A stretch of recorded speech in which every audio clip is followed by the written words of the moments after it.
ॐ भूर्भुवः स्वः तत्सवितुर्वरेण्यं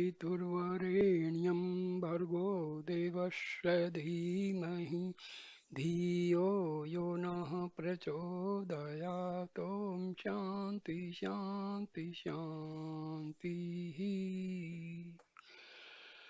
Namaste, my dear friends.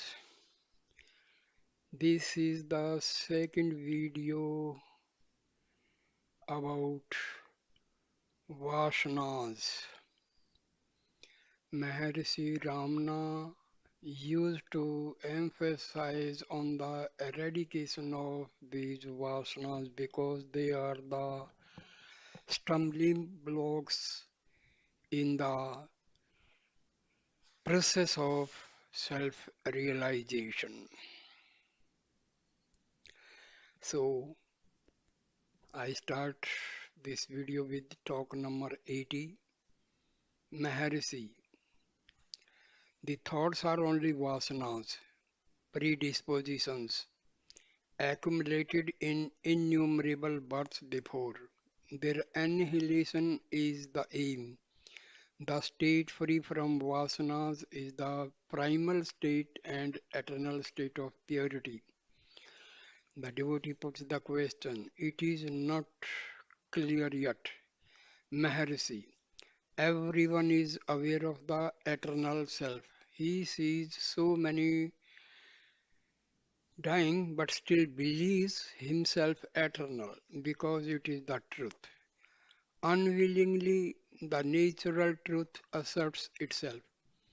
The man is deluded by the intermingling of the conscious self with the insentient body. This delusion must end. Devotee, how will it end? Maharishi replies, that which is born must end. The delusion is only concomitant with the ego. It rises up and sinks. But the reality never rises nor sinks. It remains eternal. The master who has realized says so. The disciple hears things over the words and realizes the self. There are two ways of putting it. The ever present self needs no efforts to be realized. A realization is already there. Illusion alone is to be removed. Some say the word from the mouth of the master removes it instantaneously. Others say that meditation, etc., are necessary for realization. Both are right, only the standpoints differ. Devotee, is dhyana, meditation necessary? Maharishi replies, the Upanishads say that even the earth is in eternal dhyana. Devotee, how does karma, action, work, deeds help it? Will it not add to the already heavy load to be removed? Maharishi, karma done unselfishly purifies the mind and helps to fix it in meditation. Devotee, what if one meditates incessantly without karma? Maharishi, try and see. The Vasanas will not let you do it. Dhyana comes only step by step. With the gradual weakening of the Vasanas by the grace of the Master. Talk 108. Devotee. The individuals after going to deep sleep wake up individuals as formerly. How is it? Maharishi.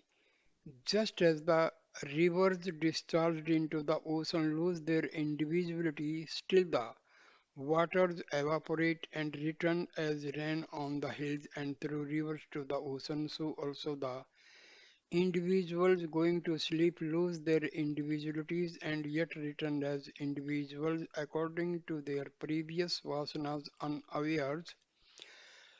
Thus, even in death, such existence is not lost.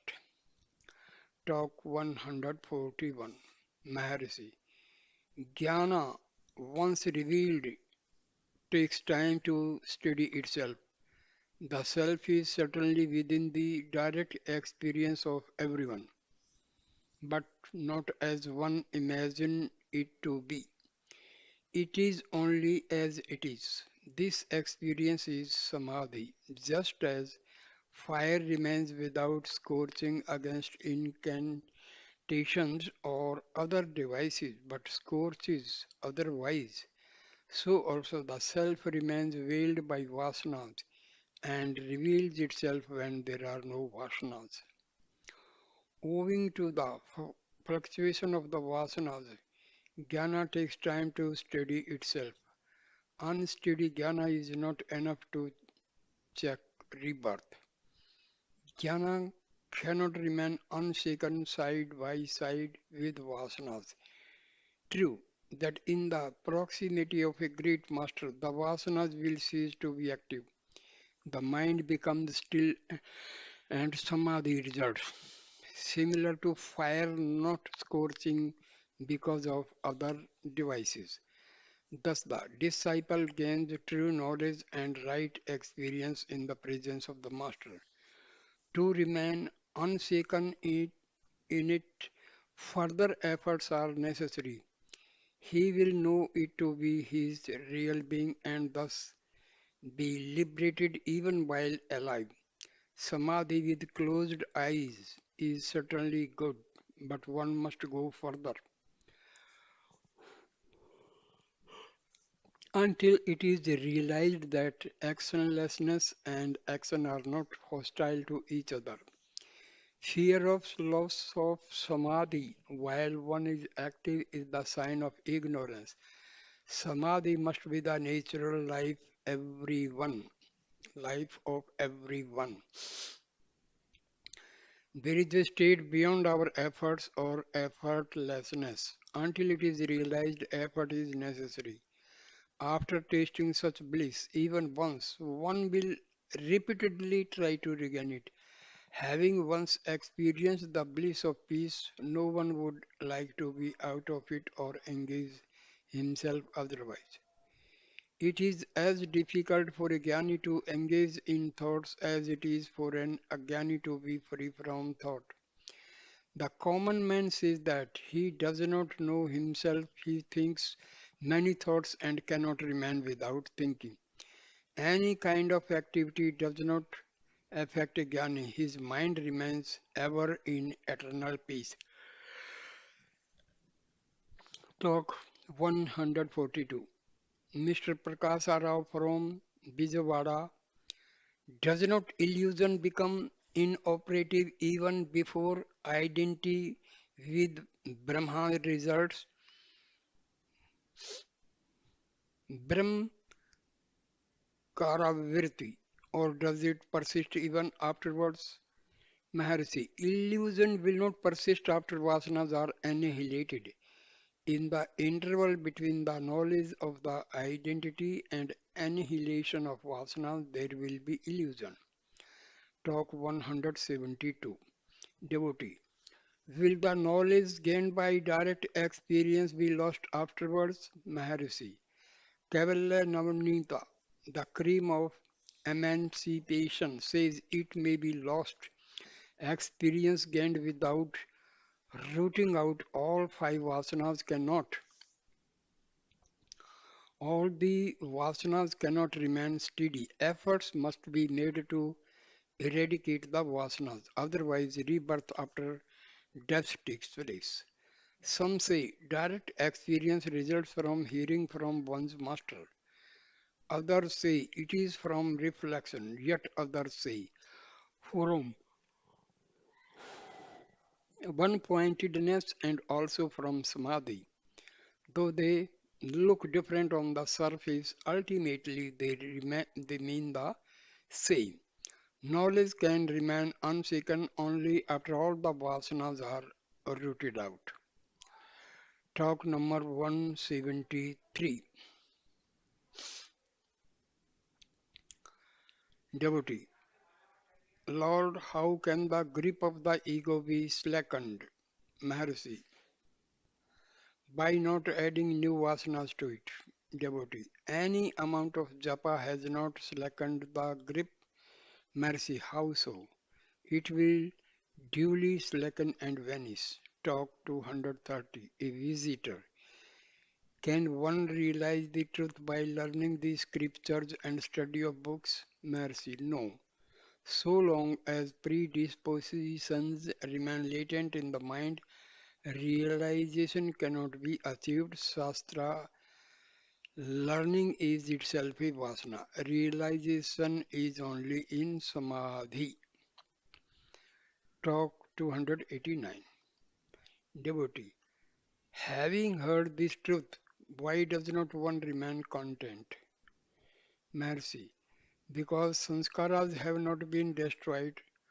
Unless the sanskaras cease to exist, there will always be doubt and confusion. Sandeha, Viprita. All efforts are directed to destroying doubt and confusion. To do so, their roots must be cut. Their roots are the sanskaras. These are rendered ineffective by practice as prescribed by the Guru. The Guru leaves it to the seeker to do this much so that he might himself find out that there is no ignorance. This truth mentioned is in the stage of the hearing of the truth, Sarvana, that is not Drid form. For making it unshaken, one has to practice reflection, manana, and one pointedness, nididhyasana. These two processes course the seeds of vasanas so that they are rendered ineffective. Some extraordinary persons get drida, jnana, unshaken knowledge even on hearing the truth of only once, because they are karthopashka, advanced seekers, whereas the akarthopaksha, raw seekers, take longer to gain dridhyana, unshaken knowledge. People ask, how did ignorance, avidya, arise at all? We have to say to them, ignorance never arose, it has no real being. That which is only vidya, knowledge, devotee. Why then do I not realize it, Maharishi? Because of the sanskaras. However, find out who does not realize and what he does not realize. Then it will be clear that there is no avidya. Talk number 317. Devotee. It is still theoretical to me. How shall I get the trance, the natural state, Maharishi? Trance is only temporary in its effects. There is happiness so long as it lasts. After rising from it, the old vasanas return. Unless the vasanas are destroyed in Sahaja Samadhi, effortless Samadhi, there is no good of trance. Devotee. But trance must precede Sahaja Samadhi.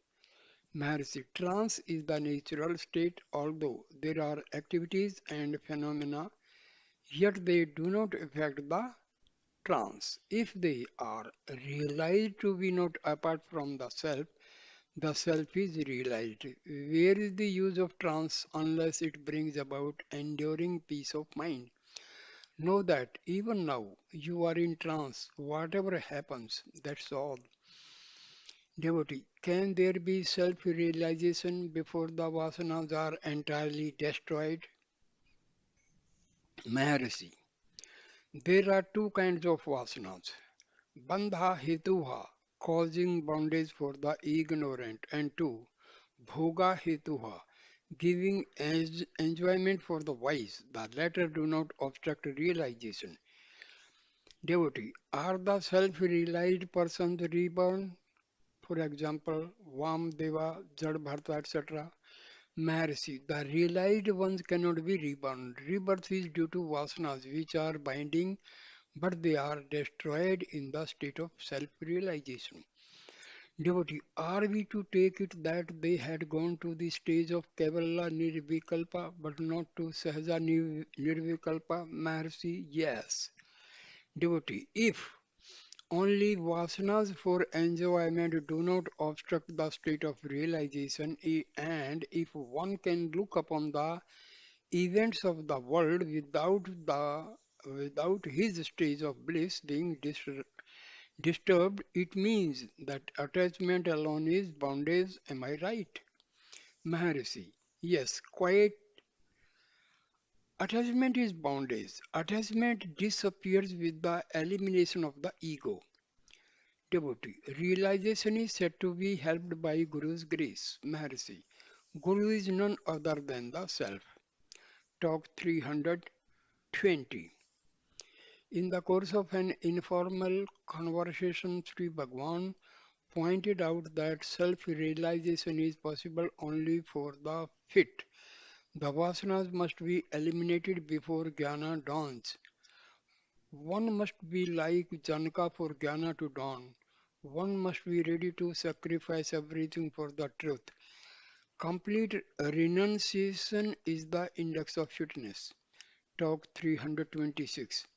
Here is another illustration. Suppose a cow plays rogue and strays into the neighbor's field to graze. She is not easily weaned from her stealthy habit. Think how she can be kept in the stall. If forcibly tethered in the stall, she simply bids her time to play the rogue. If she is tempted with fine grass in the stall, she takes one mouthful on the first day and again waits for the opportunity to run away. The next day she takes two mouthfuls, so she takes more and more on each succeeding day, until finally she is weaned from her wicked tendencies. When entirely free from bad habits, she might be safely left free and she would not stray into neighbor's pasture land. Even when beaten in the stall, she does not afterward leave the place. Similarly, with the mind, it is accustomed to stray outward by the force of latent vasanas, manifesting as thoughts. So long as there are vasanas contained within, they must come out and exhaust themselves. The thoughts comprise the mind. Searching what the mind is, the thoughts will recoil and the seeker will know that they arise from the self. It is the aggregate of these thoughts that we call mind. If one realizes that the thoughts arise from the self and abide in their source, the mind will disappear. After the mind ceases to exist and bliss of peace has been realized, one will find it them as difficult to bring out a thought, as he now finds it difficult to keep out all thoughts. Here the mind is the cow playing the rogue. The thoughts are the neighbor's pasture. One's own primal being free from thoughts in the stall. Talk 332. Those familiar with logic, Virti Prabhakara, Vichara Sagra or Sutra Bhasha or similar large works cannot relish small works like Truth Revealed, dealing with only with the self and that pointedly too, because they have accumulated vasanas. Only those whose minds are less muddy or are pure can relish small and purposeful works. Talk 383. Devotee, is there no Dehatma Buddhi, I am the body idea for the Jnani? If, for instance, Sri Bhagwan be beaten by an insect, is there no sensation, Maharishi?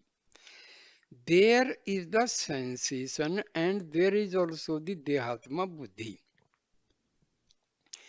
The latter is common to both the Jnani and Ajnani with this difference that the Ajnani thinks Dehiva Atma, only the body is myself, whereas the Jnani knows all is of the self. Atmayam Sarvam or Sarvam Khalvidam Brahma. All this is Brahma. If there be pain, let it be. It is also part of the self. The self is Purna, perfect.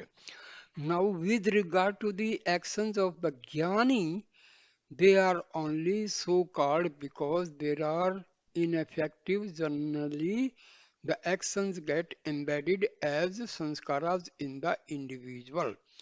That can be only so long as the mind is fertile, as in the case of Agyani. With a Jnani, the mind is surmised, inferred. He has already transcended the mind. Because of his apparent activity, the mind has to be inferred in his case, and that mind is not fertile like that of an Agyani. Hence, it is said that a Jnani's mind is Brahma. Brahma is certainly no other than the Jnani's mind. The Vasanas cannot beat fruit in that soil. His mind is barren, free from Vasanas, etc. However, since Prarabdha was conceded in his case, Vasanas also must be supposed to exist. If they exist, they are only for enjoyment. Bhoga hetu. That is to say, actions bear twofold fruits, the one for enjoyment of their fruits and the other leaving an impression on the mind in the form of sanskaras for subsequent manifestation of future births. The Jnani's mind, being barren, cannot entertain seeds of karma. His vasanas simply exhaust themselves by activities ending in enjoyment. Only bhoga hetu karma. In fact, his karma is seen only from the Ajnani's standpoint. He remains actionless, only he is not aware of the body as being apart from the self. How can there be liberation, mukti, or bondage, bandha for him? He is beyond both. He is not bound by karma either now or ever. There is no Jivan Mukta or Videha Mukta according to him. Devotee. From all this, it looks as if a Jnani who has scorched all the Vasanas is the best and that he would remain inactive like a stalk or stone. Mercy, no, not necessarily. Vasanas do not affect him. Is it not itself a Vasana that one remains like a stalk or stone? Sahaja is the state. Talk number 384. The conversation turned on Vasanas. Sri Bhagwan said that good tendencies and bad one, Suvasana and Kuvasana are concomitant. The one cannot exist without the other. Maybe that the one class predominates, good tendencies, Suvasana, are cultivated and they must also be finally destroyed by jnana. A young parody, a young prodigy was mentioned. Sri Bhagwan remarked that latent impressions of previous births, Purva Janma Sanskara, were strong in him. Devotee, how does it manifest as the ability to sight well-known scents? Is it vasana in the form of a seed only? Maharishi, yes. Predisposition, sanskara, is acquired knowledge and kept in stock. It manifests under favorable circumstances. One with strong sanskara understands the thing when presented to him much quicker than another with no sanskara or weak sanskara. Devotee, does it hold good with inventors also?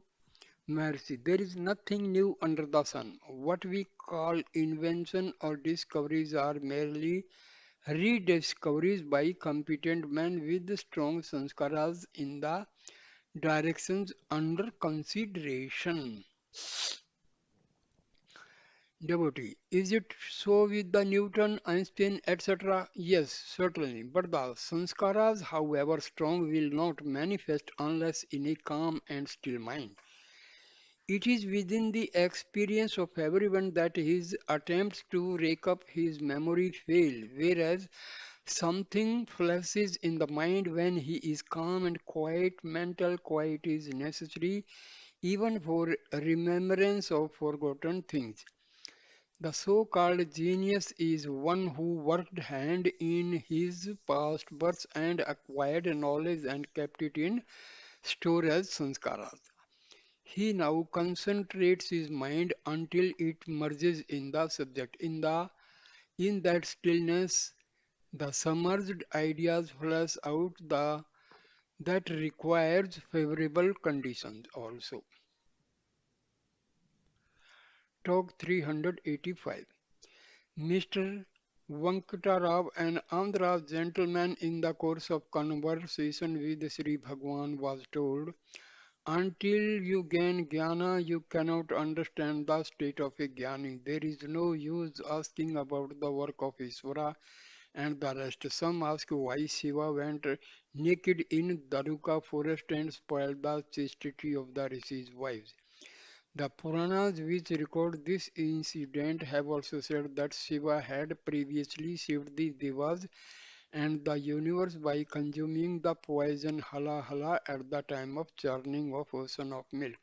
He who could save the world from the deadly poison and lead the sages to emancipation had also wandered nude among us, their women. Their actions are incomprehensible to ordinary intellect. One must be jnani to understand a jnani or Isvara. Devotee, should we not learn the jnani's ways and imitate them? Mercy. It is no use. Vasanas are of four kinds. Number one, pure, Shuddha. Number two, impure, Malina. Number three, mixed, Madhya. Number four, good. According as the Jnanis are the supreme Virishta, the best, Varya, better, Vara, and good with. Their fruits are reaped in three ways. Number one, of our own will, Svecha. Number two, by others' will, Paricha. And number three, involuntarily, Anicca. These have been Gyanis like Gautama, Vyasa, Sukha, and Janaka. Devotee, was Vyasa also a Gyani, Maharishi? Yes, certainly.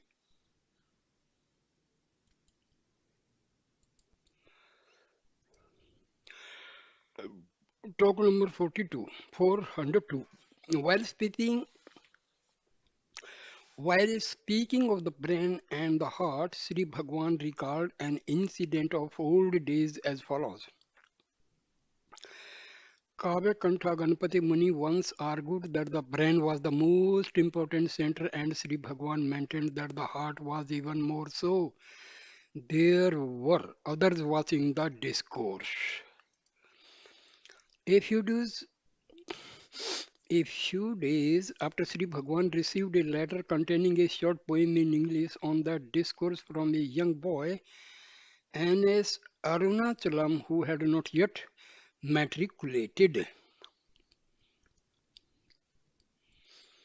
That poem is remarkable for its poetic imagination. Sri Bhagwan, Kavya Kantha, and the assemblies of other persons are represented as the heart, the brain, and the body, respectively, and again as the sun, the moon, and earth also.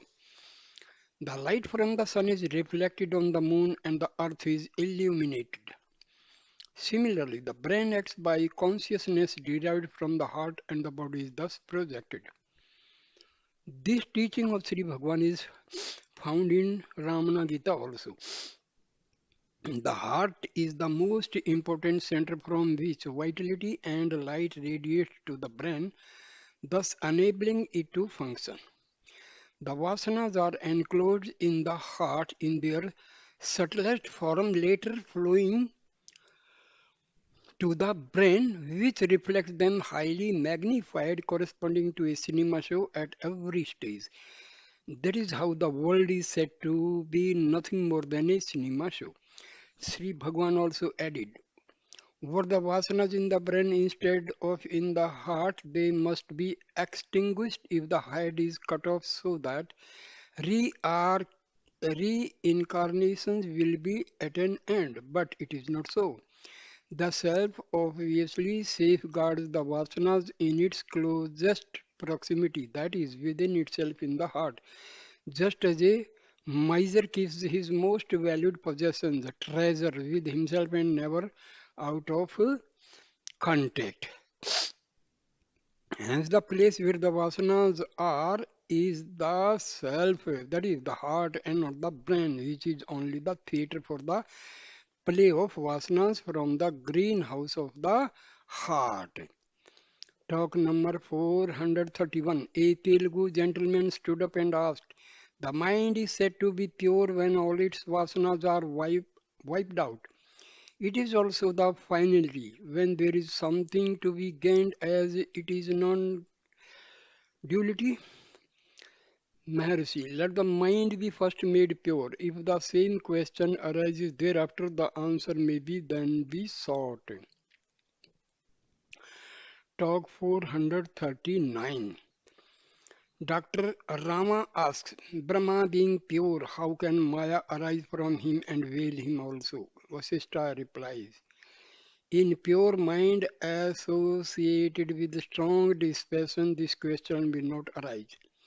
Of course, in Advaita, non-dualistic philosophy, there can be no place for Jiva, Isvara and Maya.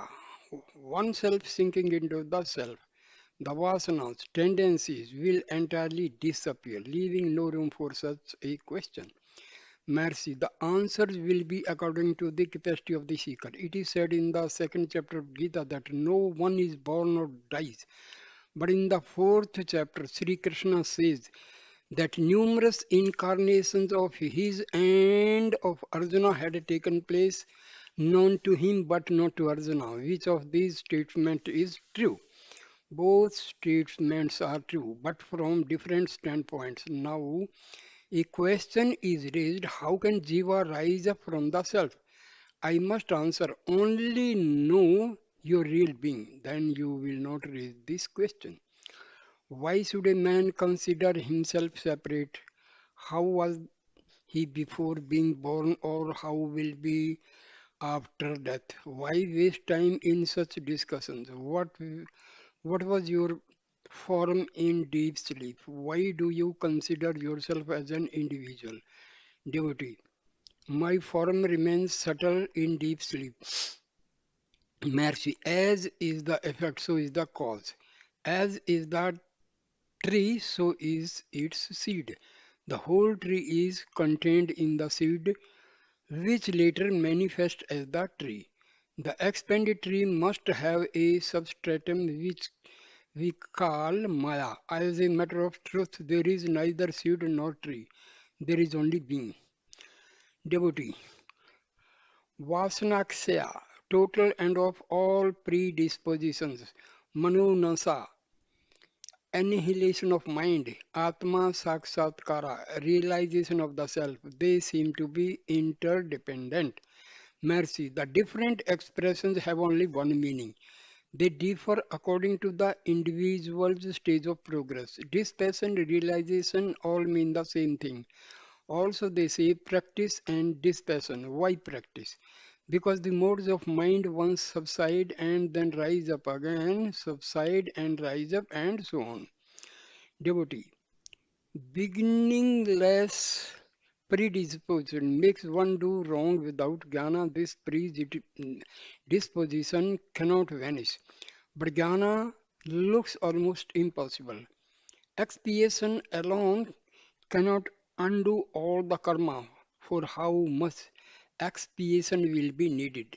Look where we will. Everything looks difficult, even impossible. Association with the wise seem to be the only cure of all this, all ills. Mercy, what is to be done? Reality is one only. How can it be realized? Realization is thus an illusion. Practice seems to be necessary. Who is to practice? Looking for the doer, the act and the accessories disappear. Moreover, if realization is not present here and now, how can it newly got be of any use? What is permanent must be eternally present. Can it be newly got and be permanent also? Realize what is present here and now. The sages did so before and still do that only. Hence, they say that it looks as if newly got. Once veiled by ignorance and later revealed, reality looks as if newly realized, but it is not new. Talk 442. While explaining a stanza of his own, Sri Bhagwan observed, the sun illumines the universe, whereas the sun of Arunachala is so dazzling that the universe is obscured and an unbroken brilliance remains. But it is not realized in the present state and can be realized only if the lotus of the heart blossoms.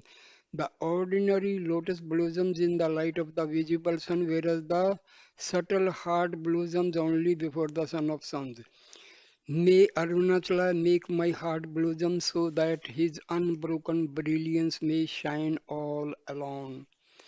Further on, Sri Bhagwan continued, the mirror reflects objects, yet they are not real because they cannot remain apart from the mirror. Similarly, the world is said to be a reflection in the mind as it does not remain in the absence of mind.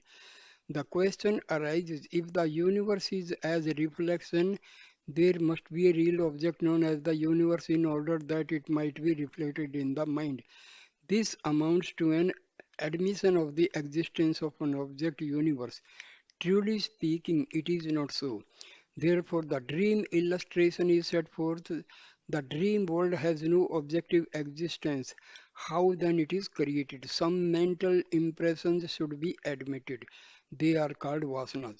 How were the vasanas in the mind? The answer is they were subtle, just as a whole tree is contained potentially in a seed, so the world is in the mind. Then it is asked, a seed is the product of the tree which must have existed once in order that it may be reproduced. So the world also must have been there sometime.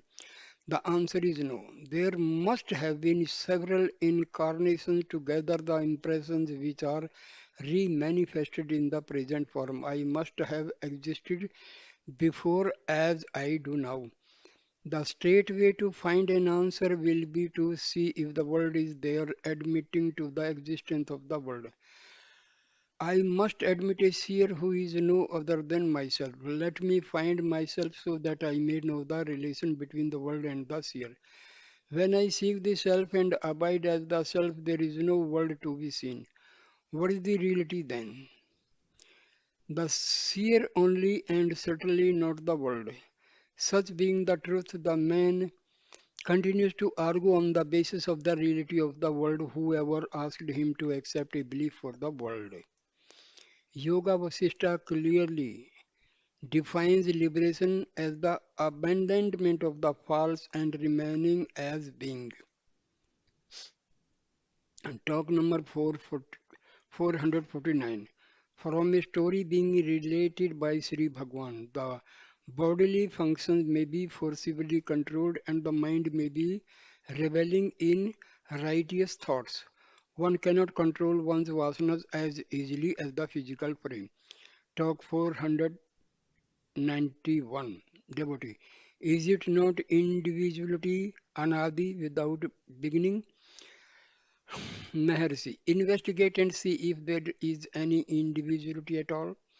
Ask this question after solving this problem. Namalwar says, in ignorance I took the ego to be myself. However, with right knowledge, the ego is nowhere and only you remain as the self.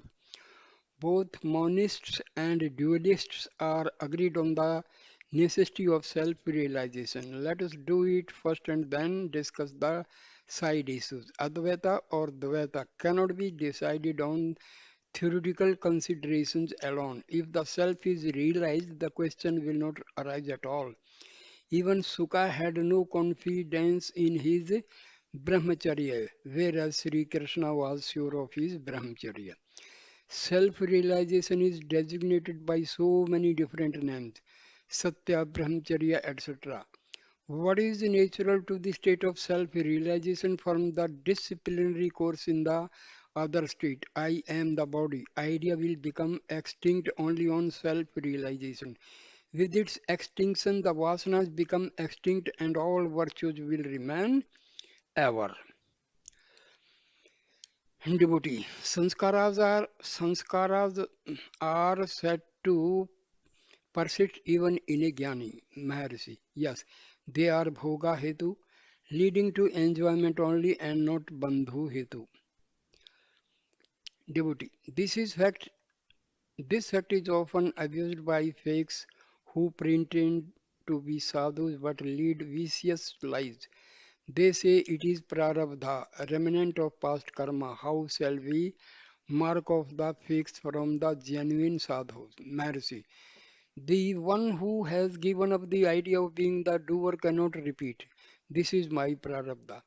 The Gyanis lead different lives, is said for the benefit of others. The Gyanis cannot make use of this in explanation of their lives and conduct. Talk number 515. Devotee. In the explanation of given yesterday, it is said that the removal of avarana results in the annihilation of the karna srida. That is clear. But how is the gross body considered to fall off too? Mercy. The vasanas are of two kinds. Bandha hetu causing bondage and bhoga hetu only giving enjoyment. The jnani has transcended the ego and therefore all the causes of bondage are inoperative.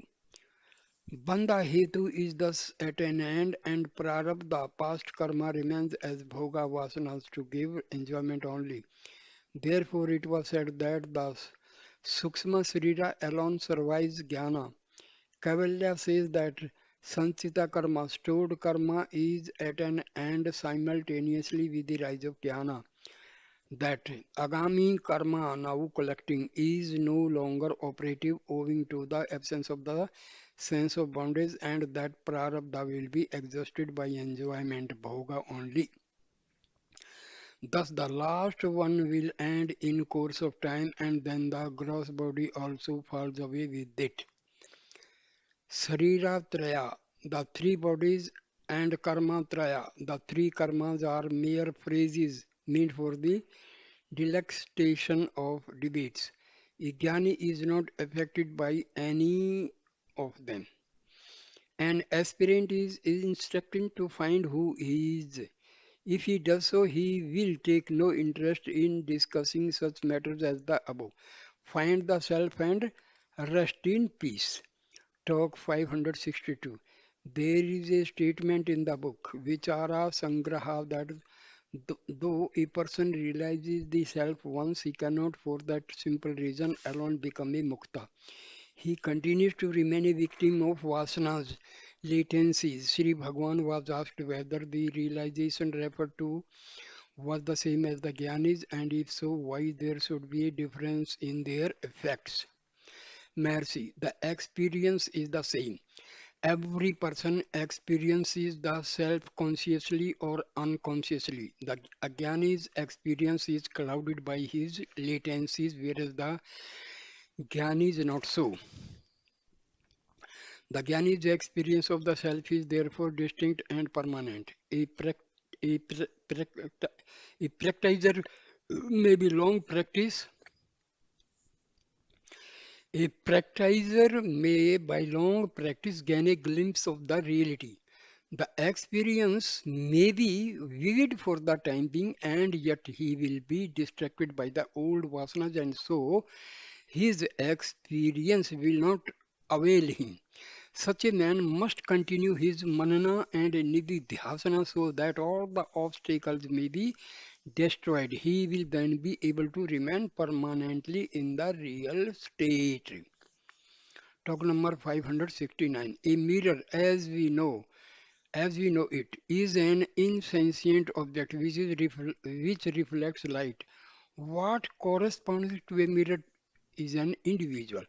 The light of the self-luminous self is reflected on the Mahatattva. The reflected light is the mind ether or the pure mind. This illumines the vasanas, latencies of the individual and hence the sense of I and this arises. Talk number 586. Devotee, is there any particular upasana method meditation which is more efficacious than others? Or Maharshi, all upasanas are equally efficacious, but each one takes easily to one kind of upasana which suit his previous vasanas. Talk number 616 is the Jivanadi an entity or a figment of the imagination? Maharshi, the yogis say that there is a nadi called the Jivanadi, Atma Nadi or Paranadi. The Upanishads speak of a center from which thousands of nadis branch of some locate such a center in the brain and others in other centers. The Garbhopanishad traces the formation of the fetus and the growth of the child in the womb.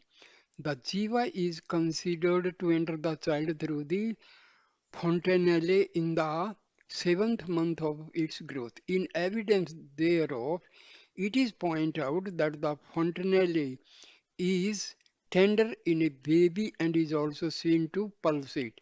It takes some months for it to ossify.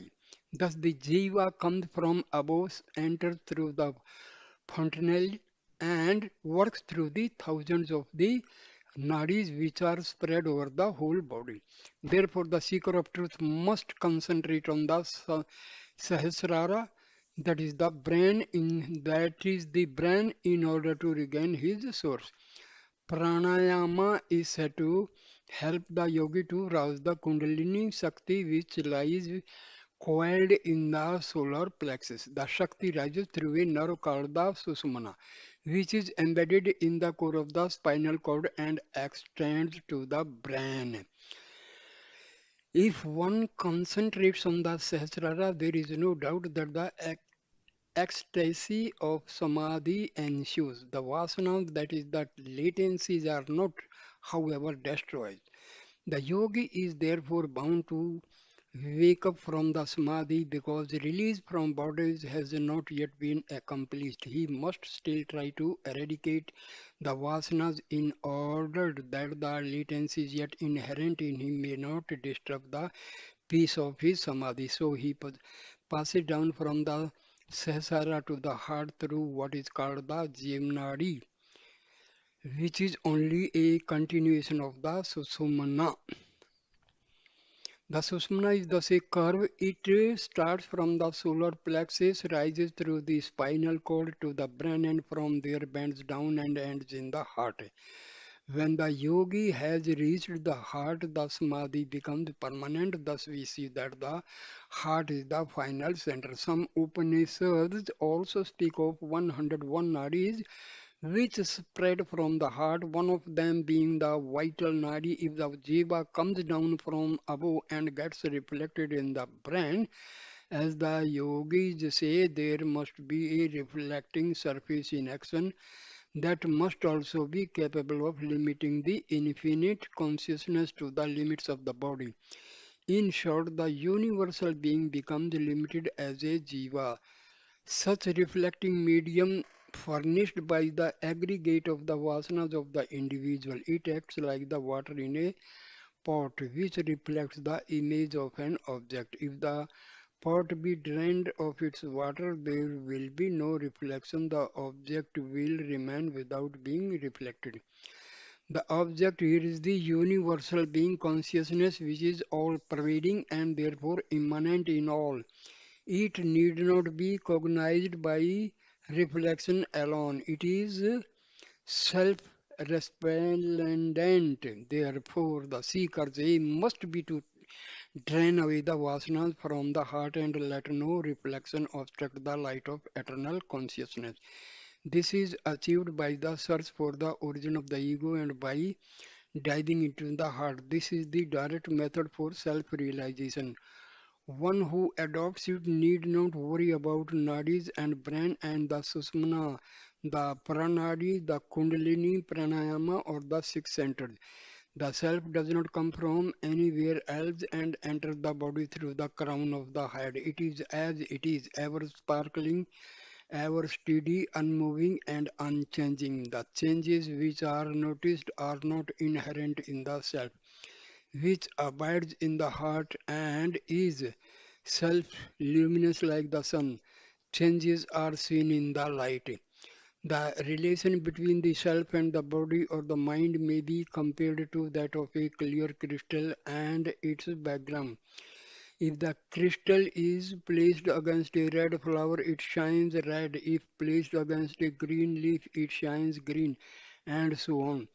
The individual confines himself to the limits of the chargeful body or of the mind which derives its existence from the unchanging self.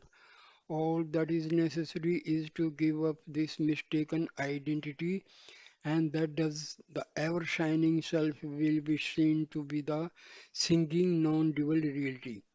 The reflection of consciousness is said to be in the subtle body, Suksham Sarira, which appears to be composed of the brain and the nerves radiating from it to all parts of the trunk, chiefly through the spinal column and the solar plexus. When I was on the hill, Nana Kavantha Ganpati Muni once argued that the brain was the seat of the Vasanas because it consisted of innumerable cells in which the Vasanas were contained and illuminated by the light of the self, which projected from the heart. Only this set a person working or thinking. But I said, how can it be so? The Vasanas must be with one's self and can never remain away from the self. If, as you say, the Vasanas be contained in the brain and the heart is the seat of the self, a person who is decapitated must be rid of his vasanas and should not be reborn. You agree that it is absurd. Now, can you say that the self is in the brain with the vasanas? If so, why should the head bend down when one falls asleep? Moreover, a person does not touch his head and say, I, therefore it follows that the self is in the heart and the vasanas are also there in an exceeding subtle form. When the vasanas are so projected from the heart, they are associated with the light of the self, and the person is said to think. The vasanas, which lie embedded in an atomic condition, grows in size in their passage from the heart to the brain. The brain is the screen on which the images of the vasanas are thrown, and it is also the place of their functional distribution. The brain is the seat of the mind, and the mind works through it.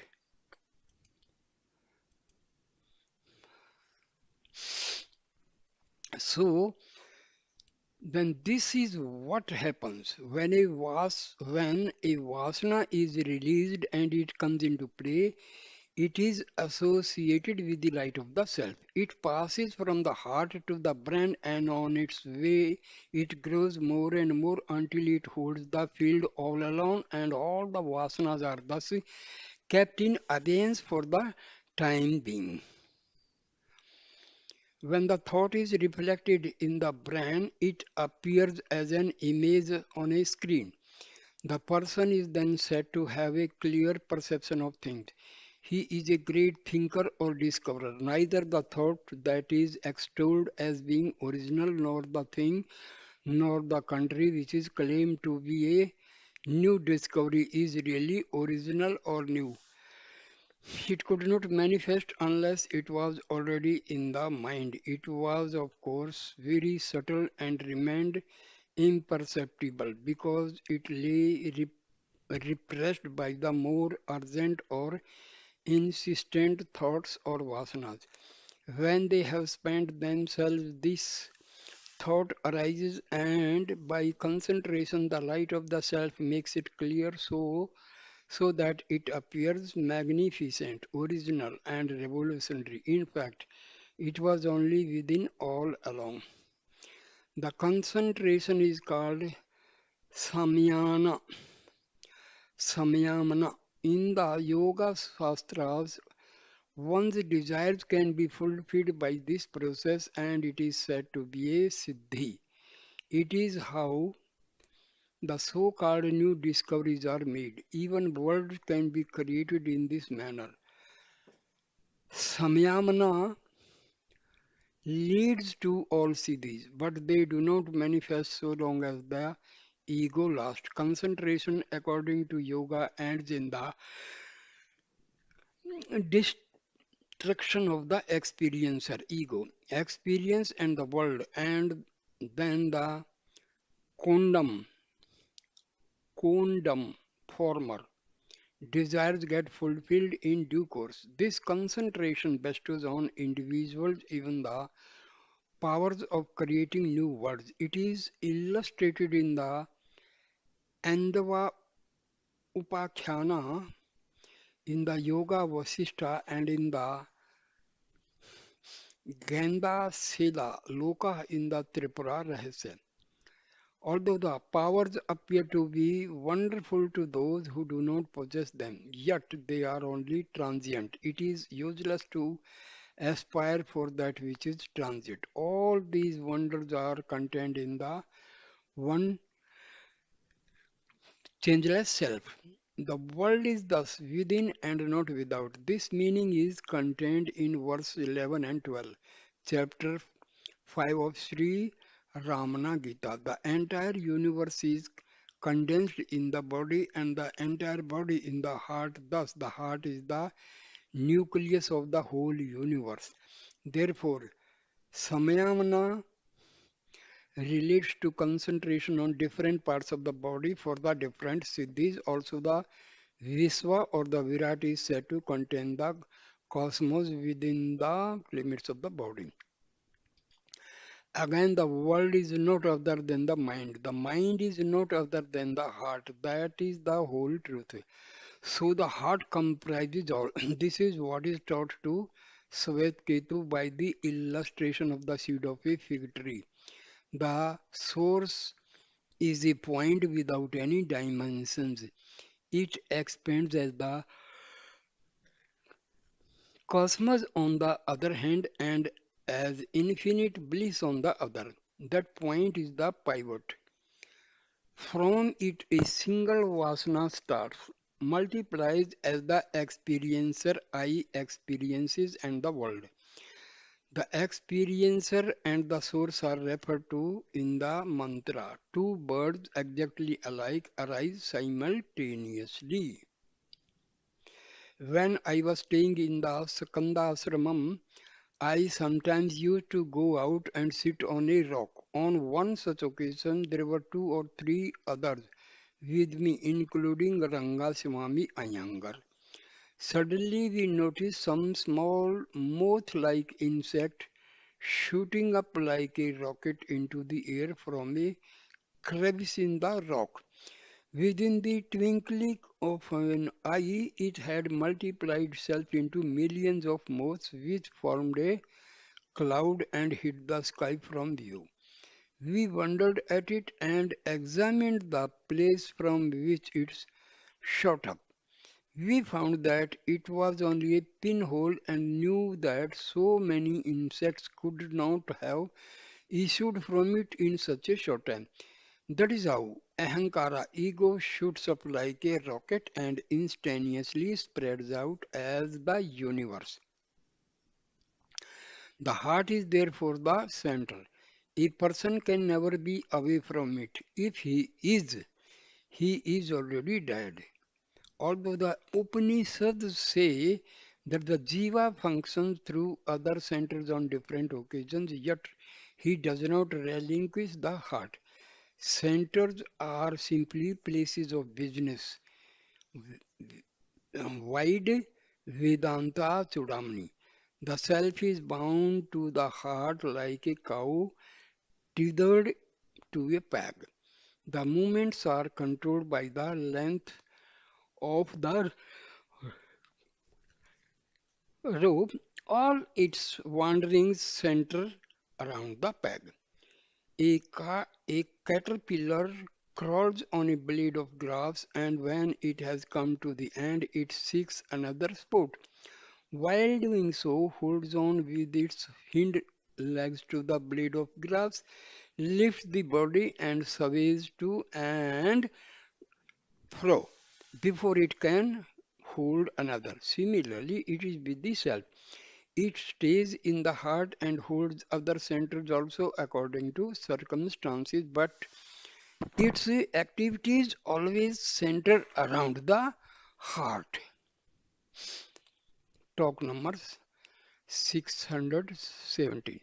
There are five states for the individual. They are number one, Jagrat, two, Swapana, three, Susumana, fourth, Turiya, and fifth is Turiyatita. Of these, the Jagrat is the waking state, it is the Jiva in the Viswa aspect and the Lord in the Virat aspect, abiding together in the eight petals of the heart, lotus. Function through the eyes and enjoy novel pleasure from the various objects by means of all the senses, organs, etc.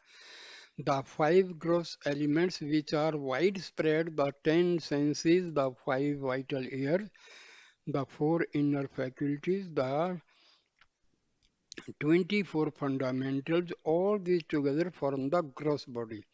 The Jagrat state is characterized by Sattva Guna denoted by the letter A and presided over by the deity Vishnu. The Swapna is the dream state in which the Jiva in the Tejasa aspect and the Lord in the Hiranyagarbha aspect abiding together in the corolla of the heart lotus function in the neck and experience through the mind the results of the impressions collected in the waking state, all the principles, the five gross elements, the will and intellect, 17 in all together, form the subtle body of the dream, which is characterized by the Rajoguna denoted by the letter U and presided over by the deity of Brahma. So say the wise.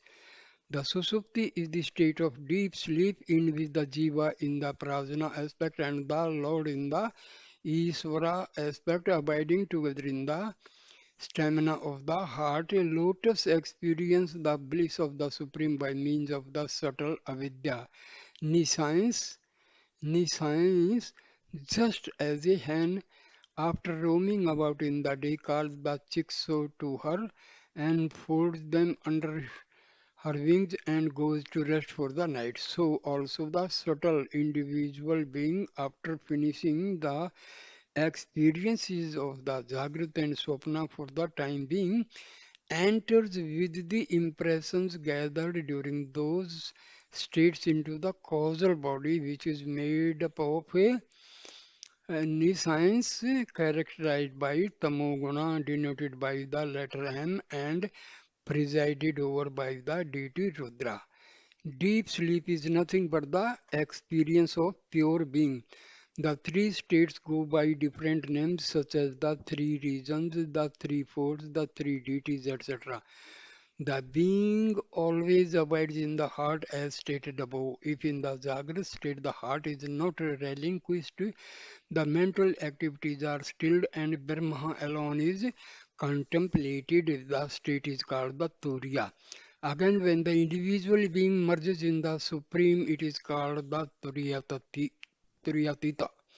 The vegetable kingdom is always in Susupti. The animals have both Swapna and Susupti.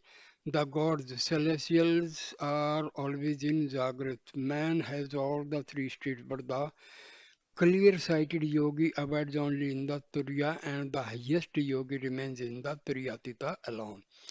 The three states alternate involuntarily for the average man. The last two, Turiya and Turiyatita, are however the result of practice and form clear aids to liberation of the other three states, Jagrat, Swapna, and Susupti. Each one is exclusive of the other two and limited by the conditions of time and space. They are therefore unreal.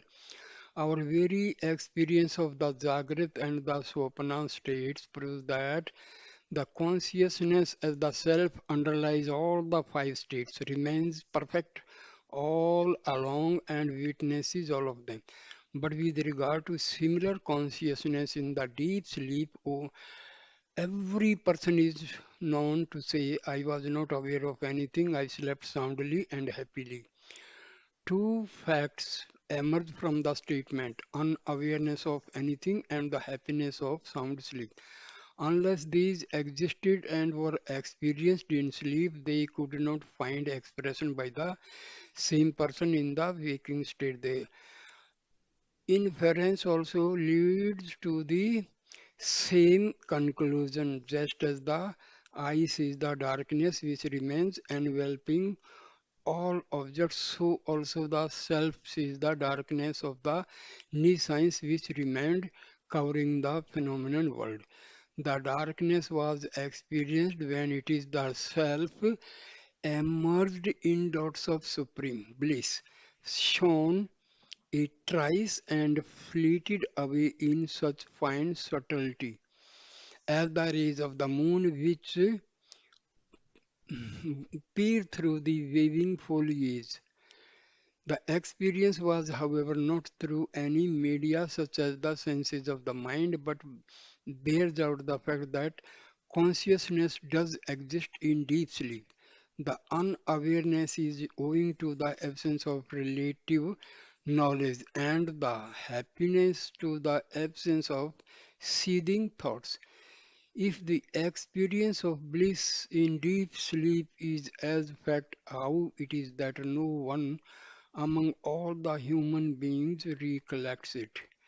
A diver who has found the desired thing under water cannot make his discovery known to the expectant persons on the shore until he emerges from the water. Similarly, the sleeper cannot express his experience because he cannot contract the organs of expression until he is awakened by his vasanas in due course. Therefore, it follows that the self is the light of Satta Chitta Ananda.